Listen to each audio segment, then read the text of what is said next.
Welcome to session 8. Some more problems on exercise. Okay. Sin raised to 4x into cos cube x dx. बघा दोघांची power एक even आहे एक odd आहे. Same power नाही. मग जो ऑड आहे त्यातला एक स्प्लिट अप करायचा. बघा ऑड कोण आहे? Sine raised to 4x into cos square X into cos x D X. संपला प्रॉब्लेम. 50% ऑड होता त्यातला एक बाहेर घेतला. आता हा कुणाचा डेरिव्हेटिव्ह आहे? कॉस हा कुणाचा डेरिव्हेटिव्ह आहे? साईनचा. उरलेल्याचं रूपांतर साईनमध्ये करा. तर हा ऑलरेडी साईन आहे, याच्याऐवजी आयडेंटिटी वापरा. बघा मी काय सांगतो, सिंगल आहे तो कुणाचा डेरिव्हेटिव्ह आहे तो बाजूला घ्या. Sine raised to 4x into cos square. Cos square ऐवजी काय टाकायचे आपल्याला? Identity 1 minus sine square X into cos x D X. आता हा जर सोडला तर बाकी सगळं साईनमध्ये आलं. मग पुट हा कुणाचा डेरिव्हेटिव्ह आहे त्याच्याबद्दल टी पुट करा and differentiate both sides. Differentiate both sides. तुम्हाला मिळेल साईनचा derivative cos x D x आणि टीच्या बाजूला लिहितो आपण डी टी. द्या टाकून किमती. बघा तुमचं integration I equal to sine raised to 4 T raised to 4 1 minus T square आणि कॉस एक्स डी एक्स ऐवजी काय आहे आपल्याकडे? डी टी आहे. याच्याऐवजी टी आहे. जिथं जिथं साईन आहे तिथं टी टाकला. ब्रॅकेट सॉल्विंग करा. Which is equal to integration of T raised to 4 minus T raised to 6 D T. आणि सांगा याचं integration. Which is equal to T raised to 4 T raised to 5 upon 5 minus T raised to 7 upon 7 plus constant of integration C over. अहो संपलं की problem. मग what is value of T? T की value क्या है? Sign raised to 5x upon 5 minus sine raised to 7x upon 7 plus constant of integration C and over. संपला हा problem. बघा बघा हा सेम प्रॉब्लेम पुन्हा एक्झरसाइजमध्येच आहे. हा sine raised to 5x into cos raised to 8x. इथं ऑड कोण आहे? 5 आहे. यातला एक बाहेर घ्या. म्हणजेच काय? Sine raised to 4x into cos raised to 8x into एक साइन आउटसाइड घेतला. ऑडमधला एक हा कुणाचा डेरिव्हेटिव्ह आहे? कॉटचा. मग याच्याऐवजी काय टाका तुम्ही? हा कसा घेता येईल? साइन स्क्वेअरचा स्क्वेअर. साइन स्क्वेअर म्हणजेच 1 मायनस कॉस स्क्वेअरचा square into cos raised to 8x into sine x D x. आणि तुम्हाला काय सांगितलं? हा कुणाचा डेरिव्हेटिव्ह आहे? कॉसचा. मग put cos x equal to t. Differentiate both sides. Differentiate both sides. So we got derivative of cos is minus sin x. x च्या बाजूला dx, t च्या बाजूला dt. आपल्याकडे मायनस साइन नाही आहे म्हणजेच sin x dx equal to minus dt. आणि टाका किमती. बघा तुमचं इंटिग्रेशन 1 मायनस टी स्क्वेअर चा square into T raised to 8 आणि हा झाला minus D T. Negative sign आहे. बाहेर घ्या. आता तुम्हाला काय करावं लागेल माहिती आहे ना? बघा बरोबर आहे का? 1 मायनस कॉसची किंमत टी स्क्वेअर ब्रॅकेट स्क्वेअर. आता ब्रॅकेटचा स्क्वेअर येतो का? येतो. 1 minus 2t square plus T raised to 4 हा ब्रॅकेटचा स्क्वेअर इंटू t⁸ dt हा निगेटिव्ह कुठं घेतला मी, आउटसाईडला घेतला, which is equal to minus प्रत्येकाला गुणा t⁸ into 1 t⁻s minus 2 t⁸ into t square t⁻10 plus t⁸ plus 4 law of indices 12 base same adding their indices आणि घ्या इंटिग्रेशन. मायनस साईन आहे तसंच t⁻, पॉवर आला एक ॲड करा, तो डिनॉमिनेटरला घ्या कॉन्स्टंट, बाहेर add 1 right same part in denominator, add 1 right same part in denominator plus C आणि त्या टीची किंमत टाकून संपला तुमचा प्रॉब्लेम. काही मायनस जर मध्ये घेतला तर मायनस टी म्हणजेच कोण, cos⁹ अपॉन 9 हा minus plus 2/11 cos⁻11x minus 1/13 cos⁻13x plus constant of integration C. Okay, बघा बरं, एकदम सिंपल पार्ट. बघा त्याच कॅटेगरीवरचा आणखी एक प्रॉब्लेम cos⁻7 तो मुळातच ऑड आहे. मग एक बाहेर घ्या, एक बाहेर घेतल्यावर काय होईल, cos⁻6x into cos x dx हा कसा घेता येईल माहिती आहे ना, which is equal to cos²x³ into cos x dx आणि या cos² ऐवजी काय टाका 1 मायनस sin² आणि काय पुट करा sin x ऐवजी 2t पुट करा, cos x dx ऐवजी dt येईल आणि सॉल्व युअर सेल्फ. पुढचा पार्ट तुम्हाला येईल. बघा तुम्हाला येतो का, 1 minus sin² into cos x dx असं सिम्प्लिफिकेशन होईल आणि मग तुम्ही काय करणार, put sin x equal to t आणि पुढचा पार्ट तुम्हाला येईल. ॲज अबोव, वरच्याप्रमाणे हा पण प्रॉब्लेम येईल. तिन्ही प्रॉब्लेम सोडवायची गरज आहे का, एकच प्रॉब्लेम सोडवलं तरी तिन्ही पण जमतील. बघा 2 प्रॉब्लेम बोर्डवरती आहे, मी फक्त हिंट देणार आहे, यांची काहीच करणार नाही, सॉल्व तुम्हाला करायला लावणार. Okay, just see what happens. आहे का असा फॉर्म्युला, 1 प्लस कॉससाठी फॉर्म्युला आहे, 1 प्लस cos² साठी नाही. 1 plus cos² there is no formula. What I do, मग काय करायचं, वरती पण बघा sin x into cos⁻x. Okay, जर मी असा करू शकतो sin x into cos x into cos²x dx upon 1 plus cos²x. Okay, आता वरच्याचं मी घेऊ शकतो कॉस, साईनबद्दल पुट केलं की याच्याबद्दल येईल, याचं रूपांतर मी साईनमध्ये करू शकतो, म्हणजे याचं इंटिग्रेशन येऊ शकतो. पण अडचण कशी नाही आणली बघा, मला काय सांगायचं, एवढा पार्ट असता तर मी याचा एक बाजूला घेऊन उरलेला साईनमध्ये कव्हर केला असता आणि साईनबद्दल टी पुट केला असता. पण हा पार्ट डिनॉमिनेटरला आला, मागचा प्रॉब्लेम जर एवढा नसता तर मागचा आणि हा सेम होता. मग ह्याच्यामुळे अडचण आली आणि आपला कन्सेप्ट आहे ज्याच्यामुळे अडचण आली त्याच्याबद्दल आपण काय पुट करायचं असतं, टी पुट करायचं. घ्या डेरिव्हेटिव्ह, डिफरन्शिएट, काय येईल, 1चा डेरिव्हेटिव्ह 0, cos² पॉवर पुढे power first reduce by 1 into its derivative, कॉसचा derivative minus sin x dx equal to dt and therefore minus 2 times sin x cos x dx equal to dt आणि म्हणून sin x into cos x dx equal to minus dt upon 2. संपला problem. याच्यावरनं आता पुन्हा अडचण येईल, sin x cos x dx एवढ्या पार्टबद्दल आपल्याकडे substitution आहे, याच्याबद्दल पण आहे, राहिला cos²x.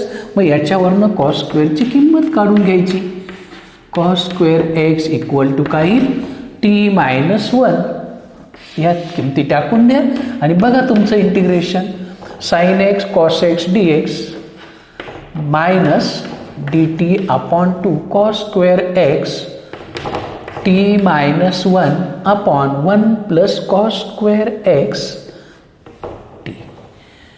ओके, त्यातला minus 1 upon 2 constant t minus 1 upon t d T.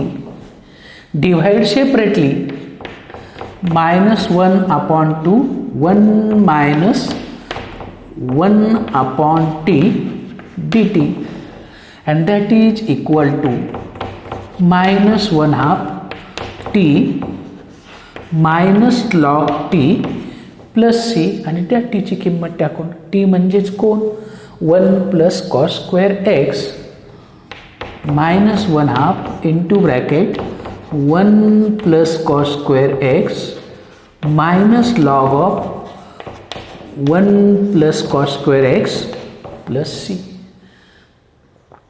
संपला प्रॉब्लेम, काहीच नाही, थोडंसं पेशन्स. बघा हाच problem, A raise to X आहे, पण एक्स ऐवजी कोण आहे, कॉस स्क्वेअर आहे. मग फक्त तुम्ही काय करा, कॉस स्क्वेअर ऐवजी टी पुट करा आणि त्याचा डेरिव्हेटिव्ह घ्या, पुन्हा हाच पार्ट येईल. आता 2 times sine x cos x म्हणजे साइन 2x dx आणि डायरेक्ट आन्सर मिळून जाईल. हा तुमच्यासाठी, हा ट्राय युअर सेल्फ. काय करायचं मी तुम्हाला सांगितलं, कॉस स्क्वेअर एक्स बद्दल टी पुट करा, डेरिव्हेटिव्ह घ्या आणि सॉल्व करा, येऊन जाईल आन्सर. ओके, बघा एक प्रॉब्लेम आपल्या एक्झरसाइजमध्ये आहे, चांगला आहे. मागच्या वेळेला काय होतं, इथं साईन यायचा किंवा इकडे कॉस एक इवन एक ऑर यायचा. इथं बघा डायरेक्ट कॉट आला. कॉट डेरिव्हेटिव्हच नाही कोणाचा, cosec X into cot X आहे, कॉट स्क्वेअर एक्स पण हा नाही आहे. म्हणून काय करा, आपण काय करतोय, cos raise to eight X into cot can be return as cos X upon sine x D X. तरी पण नाही. आता ह्या अपॉनचं काय करायचं, एक तर कॉसमध्ये करा किंवा साईनमध्ये कन्वर्जन करावं लागेल आपल्याला, बरोबर आहे की नाही. मग काय करायचं, याचं हा साईन आपल्याला नको आहे, तिथं कॉस पाहिजे. मग काय करू, कॉस येण्यासाठी याला आपल्याला साइन स्क्वेअर हवा, म्हणजेच काय करा, multiply and divide by sine x. येतं का बघूया करून, नाही जमलं तर पुढची आयडिया. काय केलं, एक सिंगल कॉस आला, हा कॉस कुणाचा डेरिव्हेटिव्ह आहे, साईनचा, बरोबर आहे की नाही. परंतु इथं आला की पुरलेलं सगळं रूपांतर व्हायला पाहिजे, म्हणून याच्यासाठी मी काय केलं, साईनने मल्टिपल आणि डिवाइड केला. बघूया येतं का काय. Okay, trial error, cos raise to S X into cos X into sine X upon sine square X D X. बघा, कारण सगळा कॉस आहे, म्हणजेच कॉसबद्दल सबस्टिट्यूशन केलं तर डेरिव्हेटिव्ह काही साइन एक्स येईल. हा साइन ॲडजस्ट केला, नव्हता मल्टिपल आणि डिवाइड केला. आता ह्या साइन स्क्वेअरचं रूपांतर कॉसमध्ये करता येईल का, cos raise to 9x into sine X upon 1 minus cos square X D X. Am I correct. झालं, एकच साईन. आता उरलेला सगळा कॉस आला आणि एकच साईन आला, म्हणजेच काय, हा कुणाचा डेरिव्हेटिव्ह आहे, जो सिंगल आहे तो कुणाचा डेरिव्हेटिव्ह आहे, ज्याचा डेरिव्हेटिव्ह आहे त्याच्याबद्दल पुट करा. Cos X equal to T, differentiate म्हणजेच काय, minus sine X into D X equal to D T. आणि म्हणून sine x D X equal to minus D T.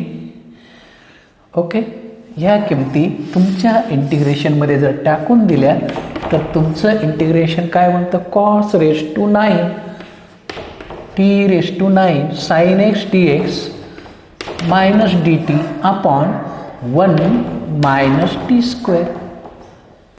हा निगेटिव्ह आहे, तो आपण डिनॉमिनेटरला घेऊ. काय झाला, T raise to 9 D T upon T square minus 1. अहो न्यूमरेटर मोठा आहे, न्यूमरेटर मोठा आहे म्हटल्यावर आपल्याला नेहमीची पद्धत, मोठा असेल तर डायरेक्ट मोठा किंवा इक्वल असेल तर आपण काय करतो, डिव्हिजन करतो. मग इथं t⁹ आहे, इथं t⁻² आहे. काय शिल्लक राहील? t⁷. मग t⁷ into t², t⁹ 1 into चिन्ह बदलायचे, म्हणजेच हा प्लस मायनस गेला, हा मायनस, हा प्लस. t⁷. t⁷ यायचं असेल तर याला कशाने मल्टिपल करावं लागेल? t⁵ ने. t⁷ minus t⁵. पुन्हा साईन बदला. t⁵ यायचं असेल तर कशाने मल्टिपल करावं लागेल? t³ ने. t⁵ मायनस t³ पुन्हा साईन बदला, तुम्हाला मिळेल t³. आणि t³ यायचं असेल तर कशाने मल्टिपल करावं लागेल? t ने. मेथड सिमिलर आहे. t³ मायनस t पुन्हा साईन बदला. t आता याची पॉवर याच्यापेक्षा लहान आहे, थांबा. ही आहे तुमचं रिमाइंडर. आणि म्हणून मग आपल्याला याच्याऐवजी काय लिहिता येईल? Numerator can be return as, कुणी भाग दिला? कितीचा भाग गेला? डिव्हायडंट. हा झाला डिव्हायडंट, हा झाला divisor. Quotient t⁷ plus t⁵ plus t⁵ plus t plus reminder upon t² minus 1 dt. बघा बरं, बरोबर आहे का? Divide separately. सेपरेट डिव्हाइड केल्यावर इथला कट जाईल. काय राहील? t⁷ plus t⁵ plus t³ plus t, हा पहिला पार्ट, प्लस इंटिग्रेशन ऑफ, याला डिव्हाइड केला कारण हा पूर्ण एक टर्म आहे, धिस इंटू धिस, आणि plus reminder upon t² minus 1 dt. Okay, मला वाटतं 75% काम झालं आहे तुमचं. दॅट इज इक्वल टू, काय येईल आन्सर बघा, that is equal to t⁷ integration, t⁸ upon 8, t⁵ t⁶ upon 6, t⁵ t⁴ upon 4, t² upon 2 plus याचं काय करणार? आता वरती t आहे, 1 असता तर आपण फॉर्म्युला वापरला असता x² मायनस a²चा, पण वरती t आलाय. मग याचा डेरिव्हेटिव्ह काय येतो? ॲडजस्ट डेरिव्हेटिव्ह फक्त 2 ॲडजस्ट करावं लागेल. 1/2 into 2t upon t² minus 1 dt multiple and divide by 2. Adjust derivative of denominator. इथं काय केलं आपण? का डिनॉमिनेटरला फक्त 2ची कमी आहे. Adjust derivative of denominator in numerator. Okay, आणि तुम्हाला मिळालं तुमचं ॲन्सर.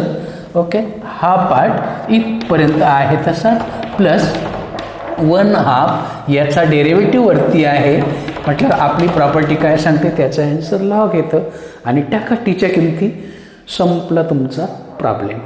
टी कशाबद्दल घेतला आहे आपण?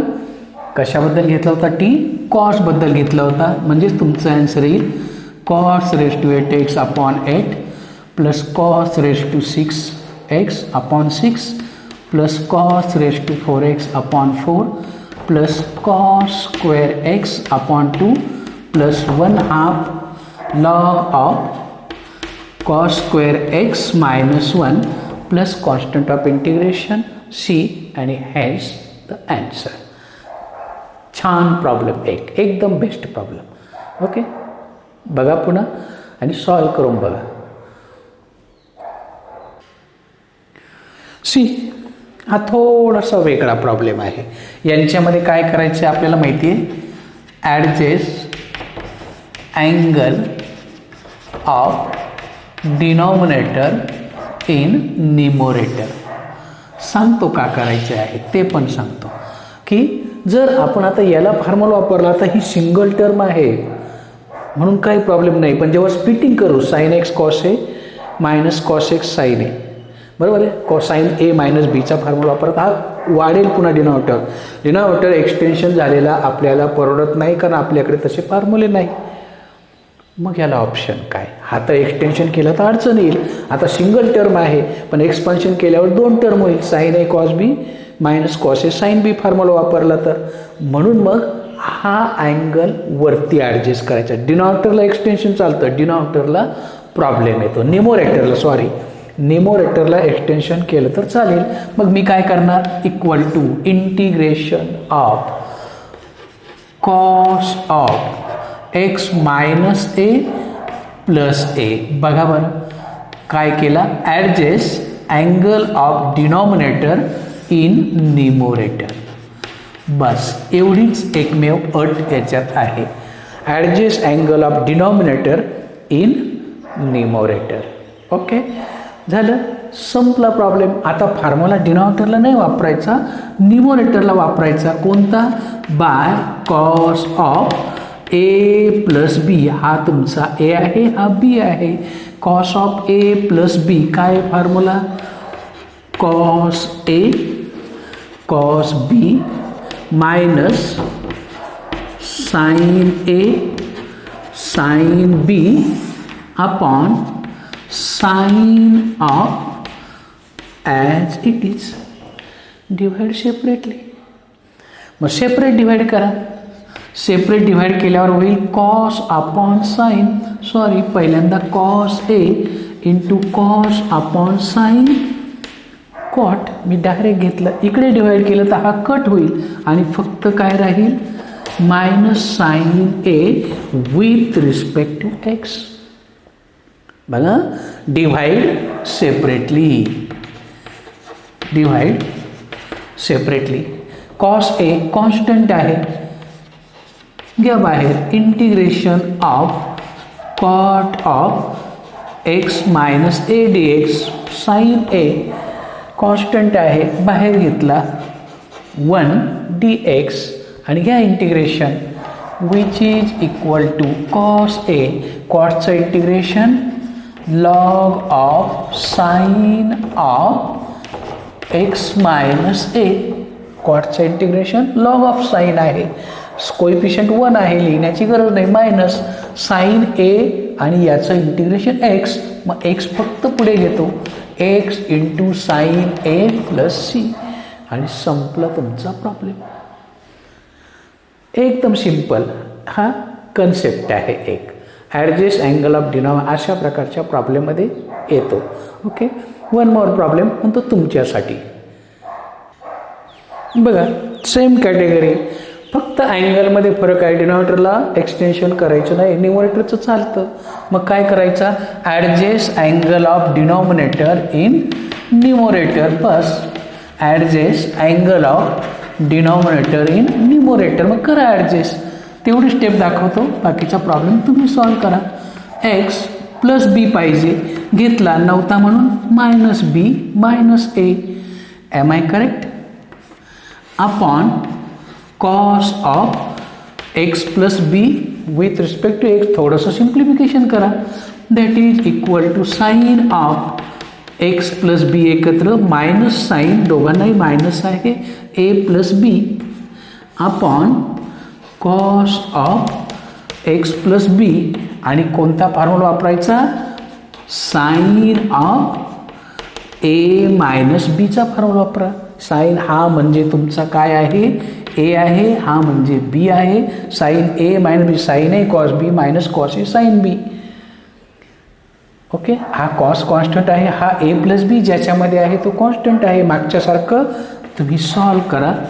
कॉन्स्टंट ज्याच्यात एक्स नाही ती टर्म कॉन्स्टंट, ती बाहेर घ्या, उरल्याचं इंटिग्रेशन घ्या, तुम्हाला याचा ॲन्सर येऊन जाईल. ओके, असा हा प्रॉब्लेम. ओके, आणखी एक प्रॉब्लेम आहे आपल्या बुकमध्ये. Integration of sine raise to 6x upon sine raise to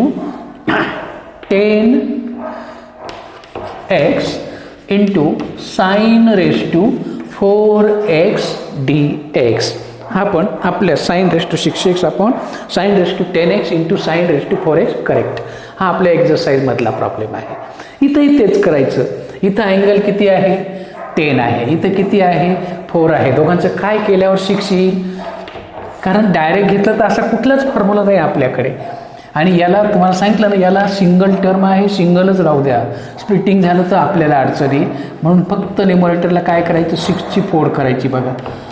10x minus 4x upon sine of 10x into sine of 4x dx. आणि पुन्हा याला कोणता फॉर्म्युला वापरायचा?